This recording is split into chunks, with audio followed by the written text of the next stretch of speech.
음, 그 지금까지는 우리의 네트워크가 이렇게 생겼었어요. 컨볼루션과 맥스 풀링을 통해서 디멘전을 계속 줄여 나갔습니다.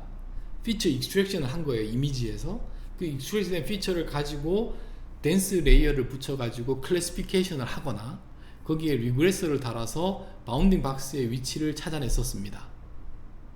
그러면 보면 이미지가 인풋이고 아웃풋은 뭐 예를 들면 뭐 그냥 이런 거였어요. 근데 이러지 말고 아웃풋도 이미지로 하고 싶어요. 뭐 어떠한 이유인지 모르겠지만, 그러면 이렇게 줄인 다음에 다시 늘려야겠죠. 늘려야 됩니다. 그래서 여기를 다운 샘플링 한다고 하고 여기를 업 샘플링 한다고 합니다. 그럼 우리가 개념적으로 생각을 하면 여기에는 컨볼루션을 하고 그 맥스 풀링을 하면 다운 샘플링이 되었죠. 뭔지 모르겠지만 그거와 좀 그 반대되는 작업을 해서 이미지의 사이즈를 키우는 역할의 수학적 오퍼레이터가 고안이 되어야 될 것 같습니다. 이 부분을 보면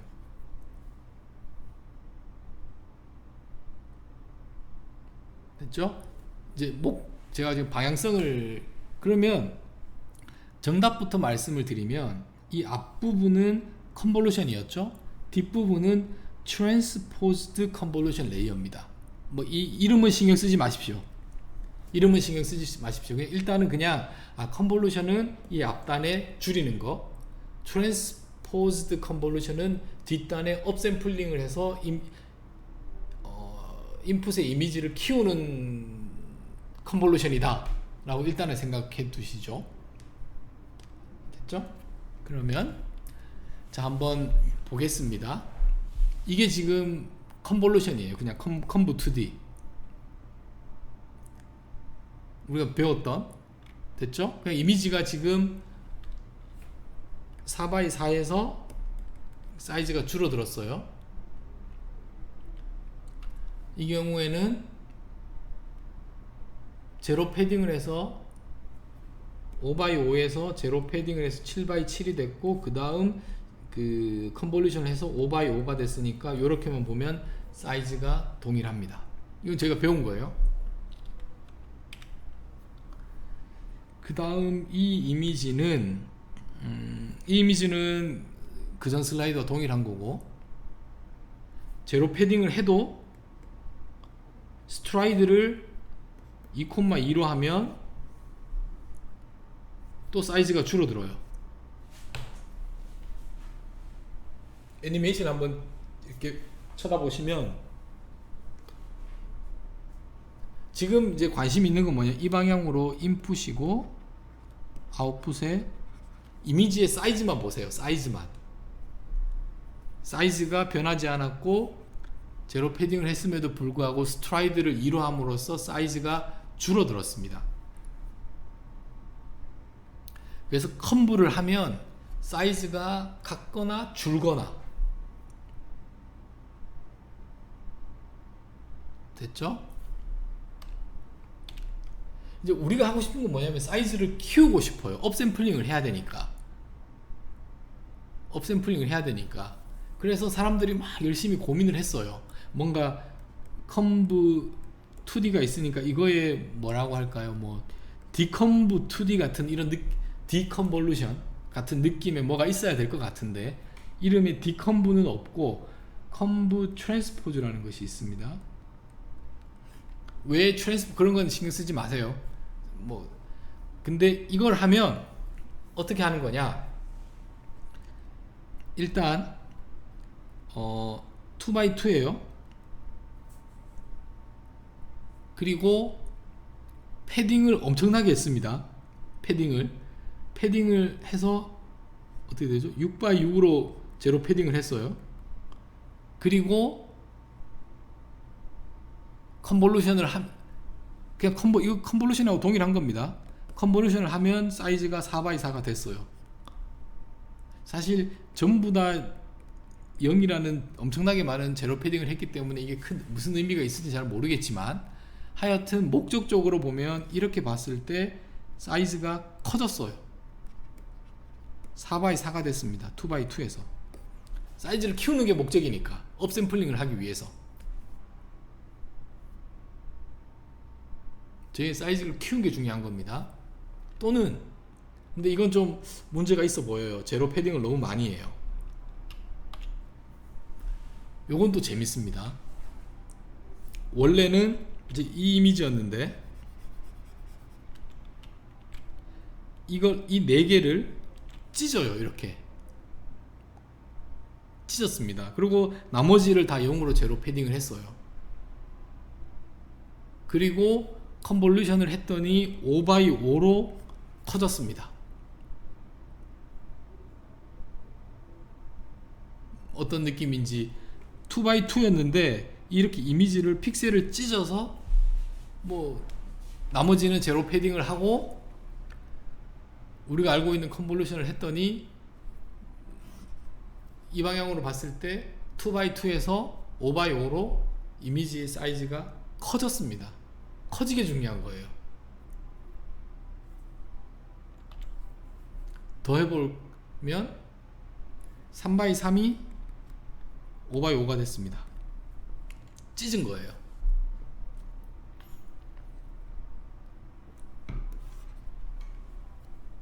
컨브 트랜스포즈. 자, 그러면 뭐에 관심이 있냐면 그냥 줄였다가 키울게요. 뭐 지금 그 미션에 관심이 있는 것이 아니라 컨볼루션을 통해서 컨브 2D 트랜스포즈라는 커맨드를 여러분들한테 좀 소개시켜 드리고 싶어서 그렇습니다. 자, 보면 14x14에서 뭐 맥스 풀링을 할 테니까 7x7로 줄어들 테고 여기다가 더 7x7이란 커널로 하면은 1x1이 돼요. 결국 여기는 숫자 2개인 거예요. 그 다음 컨브 트랜스포즈를 써서 7x7로 업샘플링 시키고, 또 14x14 업샘플링 시키고, 또 업샘플링 시켜서 28x28로 업샘플링을 시킬 수가 있어요. 이렇게. 이것도 트랜스포즈고 컨볼루션이고, 여기도 컨볼루션입니다. 근데 이쪽은 업샘플링을 하기 때문에 컨브 트랜스포즈고, 여기는 그냥 컨브고 그렇습니다. 이거를 네트워크로 보면 앞부분 컨브 2D, 뒷부분 컨브의 트랜스포즈, 컨브의 트랜스포즈, 컨브의 트랜스포즈. 나머지는 신경 쓰지 마세요. 왜냐하면 신경 안 써도 되게 케라스 또는 텐서플로우에서 다 뒷단에서 다 스마트하게 다 지금 되어 있습니다. 저희는 원하는 사이즈만 디파인 해주면 돼요. 사이즈만. 자, 다시 보겠습니다. 처음에 28x28이 들어왔죠. 이제 이 부분. 그리고 커널 3x3, 뭐 스트라이드를 2x2로 하고, 뭐 필터를 30 뭐 하겠습니다. 그 다음 이제 줄어들었으니까 28x28이 이렇게 되고, 채널이 이렇게 된 거고, 또 커널 해서 또 64로 뭐 이렇게 하고, 결국은 뭐 2개를 해서 이렇게 쭉쭉쭉 줄어들었어요. 그래서 여기까지 왔습니다. 여기까지. 아니, 여기가 인풋이고 요거의 아웃풋은 여기겠죠?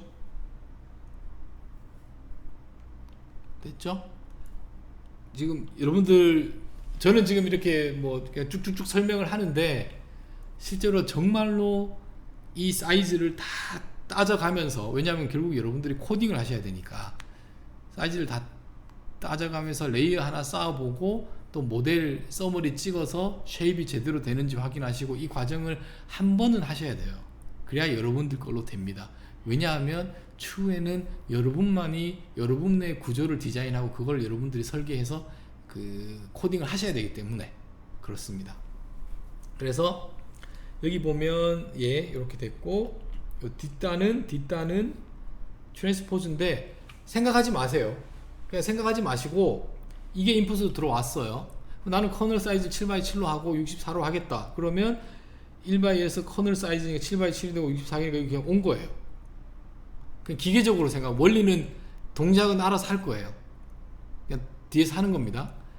그럼 또 여기에다가 또 뭐 필드 2개 하면은 스트라이드를 2x2를 했으니까 14x 사이드가 32개가 이렇게 된 거예요. 컴브 2D를.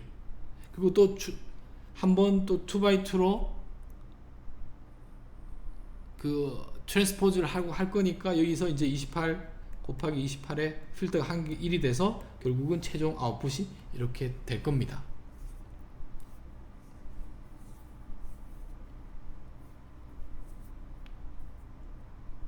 자, 이 부분은 컨볼루션 계열로 다운샘플링하고 업샘플링 하는 내용을 구조적으로 어떻게 이해를 하고 코딩을 어떻게 할 거냐를 살펴보았습니다.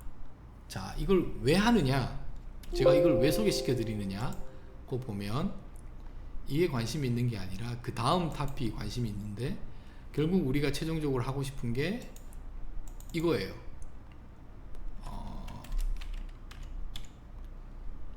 뭐 어떤 예를 들까요? 잠시만요. 예시로 설명을 드리겠습니다. 이걸 하고 싶어요.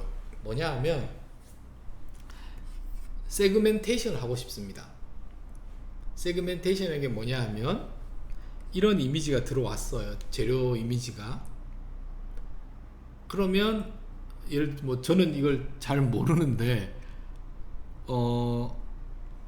아웃풋이, 그러니까 요런 이걸 뭐라고 하나요? 저는 제가 잘 몰라서. 요런 픽셀에 해당하는 것들은 요렇게 뭔가 지금 다르잖아요. 뭐라고 하죠? 이걸 상이라고 하나요? 뭐 페이즈가 다른 거니까 이렇게 해주고 싶은 겁니다. 뭐 여기도 마찬가지고, 내가 원하는 아웃풋이. 그러면 일단 형태로 보면 이미지가 들어가서 이미지가 나와야 돼요. 이미지가 들어가서 이미지가 나와야 됩니다. 이런 이미지가 인풋으로 들어가서 이런 아웃풋이 나와야 돼요. 이거는 그냥 오버랩을 시킨 겁니다. 보기 좋으라고. 그러기 위해서는 이런 계열의 제가 방금 소개시켜 드렸던 그 컨볼루션 또 컨볼루션 트랜스포즈에 대한 네트워크를 활용을 해야 돼요. 세그멘테이션을 하기 위해서.